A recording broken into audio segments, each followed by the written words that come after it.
Hey sports fans, today I have an amazing story of an unexpected Super Bowl legend. Let me introduce you to the man that caught the first ever NFL touchdown in a Super Bowl. Please like and subscribe if you enjoy this content. Let's get into it. William Max McGee was born July 16, 1932 in Saxon City, Nevada. Max was the youngest of 6 children, which included 5 boys and 1 girl. Max's older brother, Coy, played for coach Frank Leahy at Notre Dame in the mid to late 1940s. Coy played halfback for the 1946 Fighting Irish, which was widely regarded as one of the best college football teams in history. At the end of the 1946 season, Coy came off the bench to rush for 146 yards and 2 touchdowns in a 26-6 victory over USC. That game clinched the national title for the Fighting Irish. Max was a 4-year letterman at White Oak High School in White Oak, Texas. But his 1949 senior year, McGee would become the first high school player to ever rush for over 3,000 yards in one season, with 3,048 yards. The 3,000-yard mark has since been reached 87 times. With his otherworldly stats during his final year in high school, his talent brought him national attention. And the question came, follow his brother to Notre Dame or make his own legacy? McGee chose to build his own legacy playing at Tulane University in New Orleans. As a freshman for the Green Wave in 1950, McGee was an instant star, leading the SEC with 125 yards per game, helping Tulane to a 6-2-1 record, the best of his college career, sadly. In 1951, he led Tulane with 543 yards. In 1952, he led again with 428 yards, and McGee was named an All-SEC selection as well. Max would marry Mauricia Freeby, his girlfriend from nearby Newcomb College, at the beginning of the 1953 season. McGee had a great day against Citadel, carrying the ball just 9 times. He racked up 132 yards. That season, McGee led Tulane again with 430 yards, and he led the nation in kick return yardage, allowing him to play in the 1953 Blue and Gray All-Star Game. In addition to his rushing ability, McGee was a dependable receiver with 34 career receptions and 437 yards and 4 touchdowns. He also spent a considerable time on special teams while toting the rock on punt returns and kick returns. McGee was also the Green Wave punter. He averaged 13.3 yards on punt returns, 21.3 yards on kickoff returns, and 36.4 yards on 142 punting attempts. 4 years at Tulane, McGee had 1,401 career rushing yards, which ranked 4th in team history at the time of his graduation. After the 53 season, Max and Marisa had their first child while living in New Orleans. They would have the second child, but would later divorce in 1957. Despite their early success as a franchise, the Packers had fallen on hard times by the time McGee had arrived in the 51st overall pick of the 1954 draft. Green Bay was in the middle of a losing streak. Since 1944, when Green Bay won the NFL title, the team had not won more than 6 games in an NFL season. McGee's rookie year of 1954 wasn't much better under first-year head coach Leslie Blackburn. Green Bay faltered to a 4-8 finish. McGee was one of the lone highlights that season, acting as the team's punter and receiver on offense. McGee led the NFL in punting yards. He also caught the ball 36 times for 614 yards and 9 scores. Before the 1955 season, McGee took a leave of absence from the team to serve as a pilot in the United States Air Force. He served in the military during both the 1955 and 1956 season. In 1957, McGee returned to the Packers, although he didn't quite pick up where he left off. That year, he collected 17 passes for 273 yards and a touchdown. McGee also rushed the ball 5 times for 40 yards while continuing his punting duties. After a 3-9 seasons, the Packers fired Blackburn and hired Ray McLean. Although Blackburn did not see a lot of success during his tenure, He was responsible for drafting many of the Packers who would later become a juggernaut. Those players included Forrest Gregg, Bart Starr, Paul Hornung, Jim Taylor, Jerry Kramer, and Ray Neshecki. During McLean's lone season as a coach in 1958, the Packers hit a low point, bottoming out to a finish of 1-10-1. That would prove to be the worst record in franchise history. Meanwhile, McGee continued to soldier on. He led Green Bay that season in receiving with 37 receptions for 655 yards and 7 touchdowns. McGee also led the league in yards per catch with 23.2 punting yards, 2,716, and a net yard average of 36.0. Over a decade of losing football, the Packers were ready to try something completely different. They parted ways with McLean and hired Giants offensive coordinator Vince Lombardi almost immediately. Lombardi got to work molding his Packers into a championship contender. In his first season, Lombardi coaxed a 7-5 record out of his team. McGee led the team in receiving yards again with 35 catches, 695 yards for a league-leading 23.2 yards per average and 5 touchdowns. Even with Lombardi's intense demeanor, McGee enjoyed picking his coach from time to time. During one practice, Lombardi was bombarding his team for mental breakdowns in their fundamentals. Lombardi said, "We're going to start at the beginning. This is a football." And at that point, McGee said, "Whoa, coach, could you slow down? You're going too fast." Former teammate Jerry Kramer adds a twist to the story. Vince had no idea where he was going after he said that about the football. Max got him off the hook with that line, Kramer added. In 1960, the Packers would win 8 games for the first time since 1944. Their 8-4 record propelled them to the NFL championship game where they lost to Philadelphia 17-13. The following season in 1961, Green Bay finished 11-3, defeated the Giants 37-0 in the championship game. 38 receptions in 1960 gave way to a career-high 51 catches and 883 yards and 7 scores in 1961. Those stats were good enough to get McGee voted to his first and only Pro Bowl. The following season, Green Bay finished 11-3 and defeated the Giants 37-0 in the championship game. 1962 brought 49 more catches for 820 yards and 3 touchdowns. McGee led the Packers in receptions and receiving yards in both championship seasons, though he failed to score in either of the title games. At that point in his career, it was obvious to his coaches and teammates that McGee was a very capable receiver. What irritated them the most was he dropped easy passes but caught the hard ones. Green Bay finished second in the Western Conference in both the 1963 and 1964 seasons. Since they were not first-place finishers, Packers could not take part in the NFL championship game.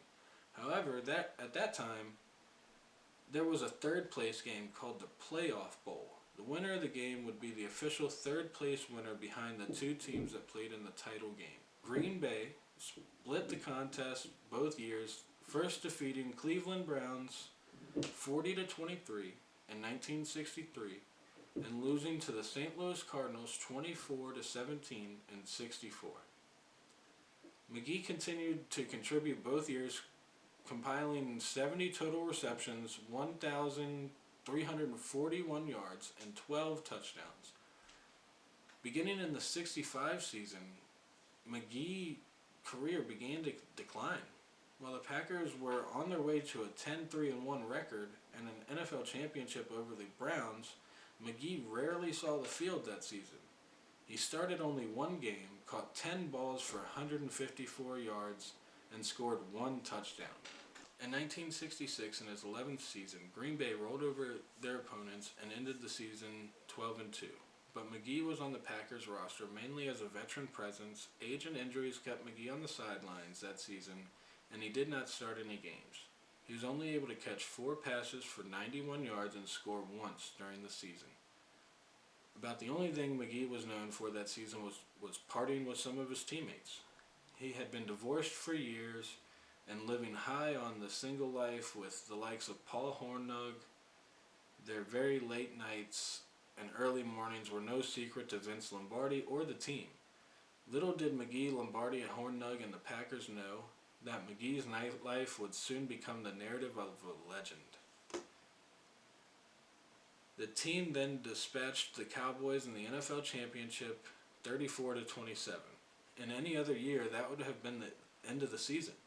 However, there was a new game that year that pitted the NFL Championship against the American Football League champion, AFL.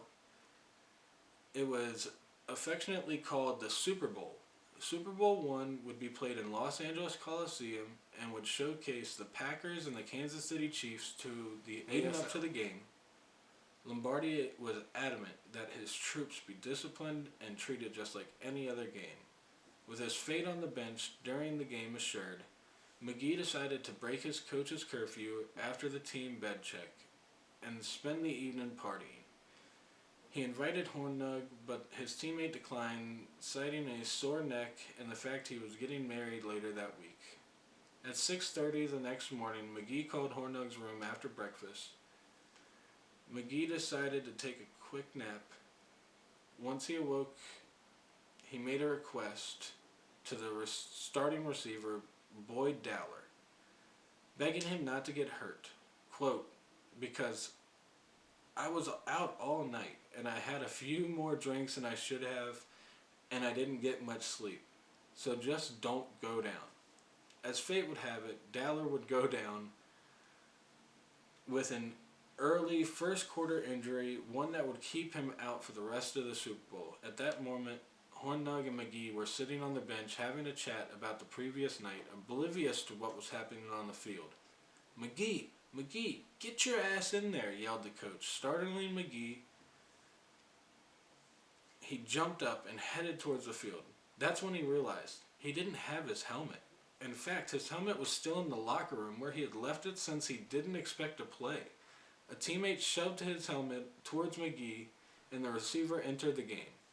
On one play during that offensive series, Starr threw a pass in McGee's direction.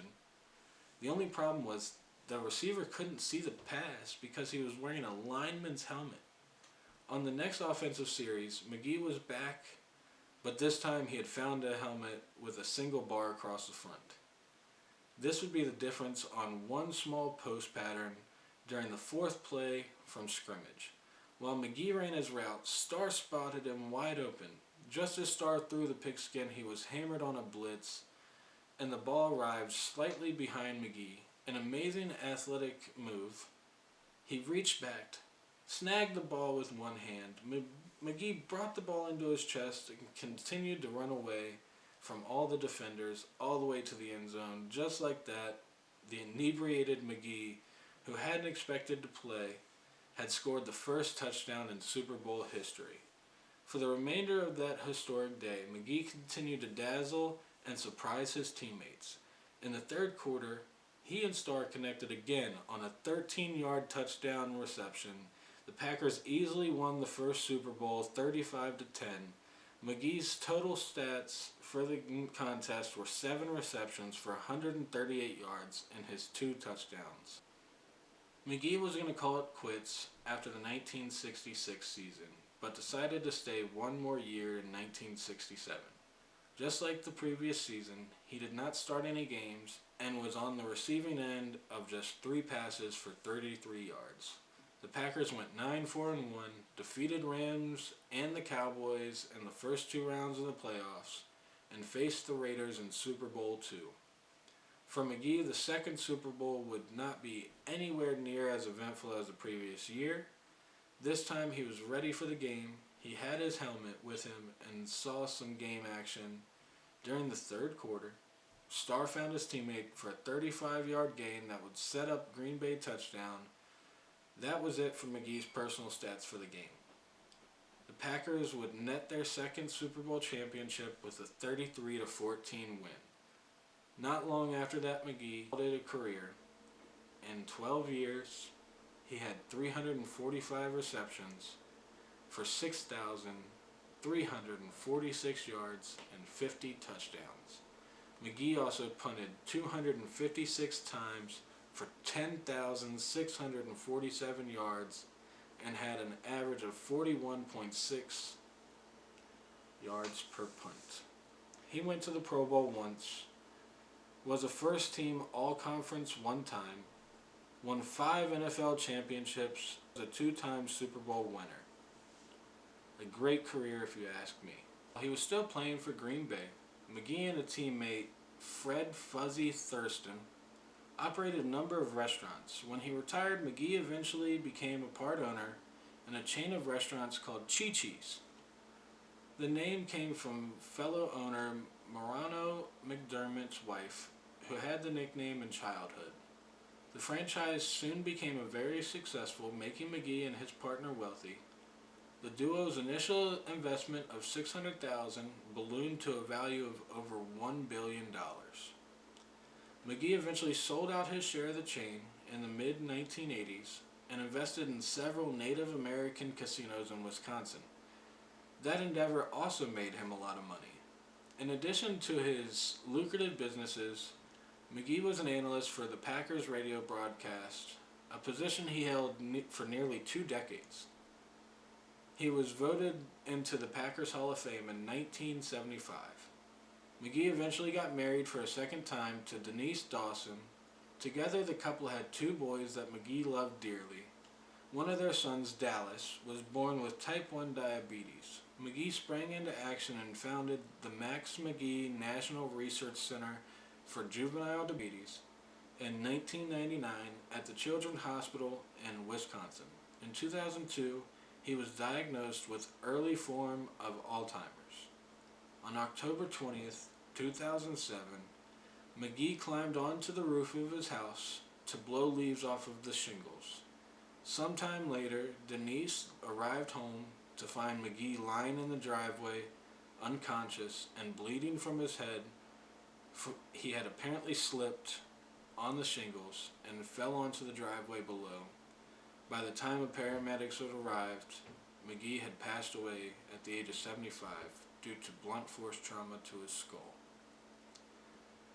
This has been the life and legacy of William Maxie the Taxi McGee, the man who caught the first Super Bowl touchdown while completely drunk. Hope you enjoyed. Like and subscribe for more videos like this.